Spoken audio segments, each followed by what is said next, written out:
tribes, nomads, and settled communities.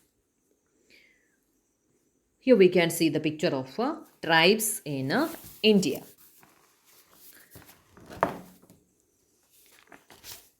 Then the next page in your textbook, state-wise location of some of the major Indian tribes. Tribal people were found in almost every region of the subcontinent. And some powerful tribes, they controlled large territories and who were known as tribal people.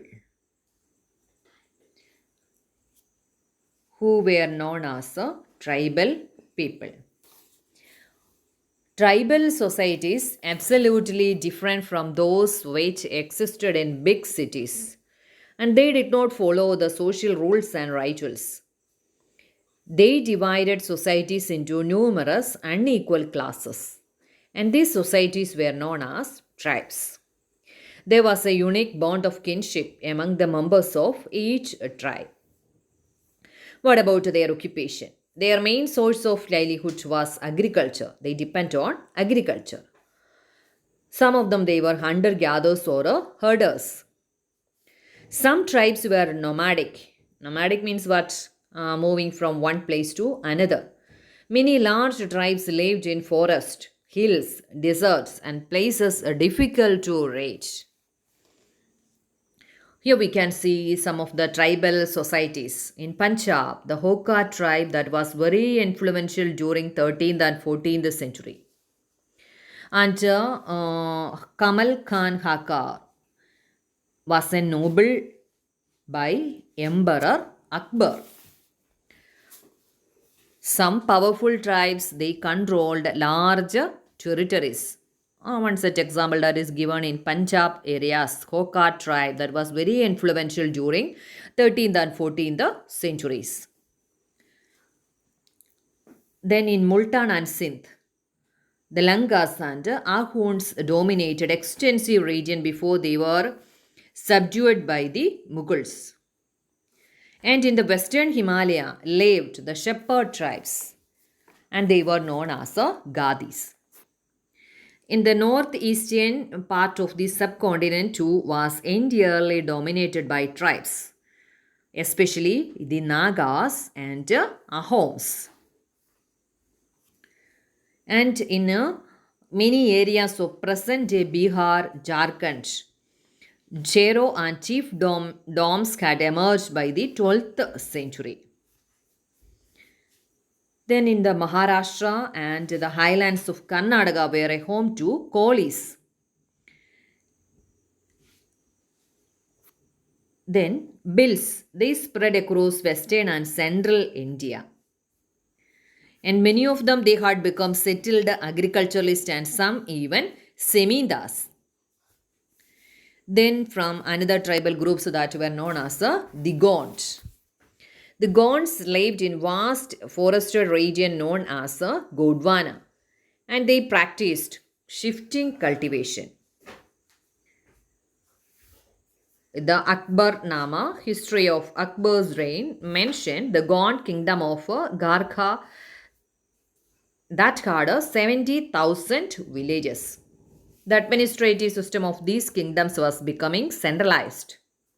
The emergence of larger states changed the nature of Gond society.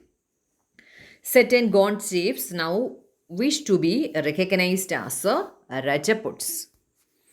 The most important tribes that lived in the Gondwana area, that is the Gond, and they practiced shifting cultivation. Then another group of tribes that were known as Ahom tribe. Ahoms migrated to the Brahmaputra valley from present-day Myanmar in the 13th century. Here we can see the picture of Ahom tribe. They created a new state by suppressing the older political system of the landlords. They annexed the kingdoms of the Chhattisgarh and Kocho and subjugated many other tribes. The Mughals under Mir Jumala attacked the Ahom kingdom in 1662. Their society was divided into clans or khels. They worshipped their own tribal gods. Here we can see the picture of Ahom tribe. The Ahoms, they migrated to the Brahmaputra valley from present-day Myanmar in the 13th century.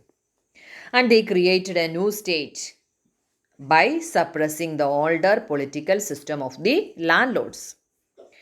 And 16th century they annexed the kingdoms and they know to use firearms. In 1662 the Mughals under Mir Jumla attacked the Ahom kingdom and defeated them. And the home state dependent upon forced labor. Those forced to work for the state were called pigs. Then the trader nomads, and they were known as the Bencharas. Here we can see the picture of the Bencharas, the tribal community.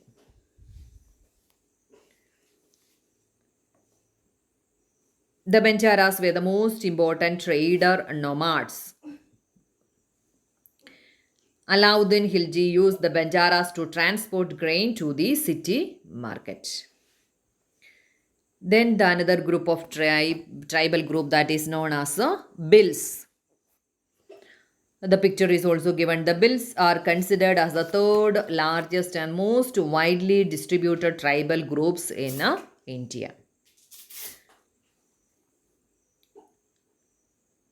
And the bow, that has been a characteristic weapon of the Bill, because the tribesmen always carry their bows and arrows with them. The Bill tribes inhabit some of the most remote and inaccessible areas of India. There were two divisions of Bills, the central or a pure. The central Bills live in the mountain regions of the state of Madhya Pradesh, Gujarat and Rajasthan. And they were known as the connecting link between Gujaratis and the Rajasthanis, and are one of the largest tribal communities of India. And they speak Bilay, which is an Indo-Aryan language. Here we can see the picture of that group. They were considered as the third largest and most widely distributed tribal groups in India. Then their main weapon, that is the bow. They always carry their bows and arrows with them. And that Bill tribes inhabit some of the most remote and inaccessible areas of India. Then comes the Gadi tribe. We already studied about Gadi tribe. They were the shepherd group of tribes. The Gadi are a tribe living mainly in the Indian states of Himachal Pradesh and Jammu and Kashmir. Okay. They were also called the scheduled tribe under the Indian government's reservation program of positive discrimination, and this classification applied through Jammu and Kashmir and in certain parts of Himachal Pradesh. Then another group of tribes, they were called as Santals. Our Indian tribal tour takes us to Santal tribe with a population of more than 4,900, and Santals tribes are the third largest tribes in India. They belonging to the pre-Aryan period, and these tribes of India are found in regions of West Bengal, Bihar, Odisha and Jharkhand. And many call them as the tribes are extreme. A visit to their place will surely get your money's worth. Santhal tribes of India take pride in their past. Historically, these Indian tribes were at in front and against Britishers, and their heroic against Lord Cornwallis are well known. Many famous personalities such as Sindhu and Baba Tilakma were part of these enthusiastic tribes of India. These are the important tribes. The first one, that is the shepherd tribal community. They were known as Gadis. Then another one, that is the nomadic pastoralist. They moved over long distance with their animals. They lived on milk and other pastoral products, and they also exchanged wool, ghee, etc. Then Gonds lived in vast forested region called Gondwana, and they practiced shifting cultivation. Then comes the Ahoms, and the last one, that is the Sandals tribes. Okay. Then another groups that we are also here we can see the Cheros. They are the scheduled castes found in the state of UP and Bihar, especially the northern part of India. Okay, that's all about our lesson. Please read the portion that is given in the textbook. Okay.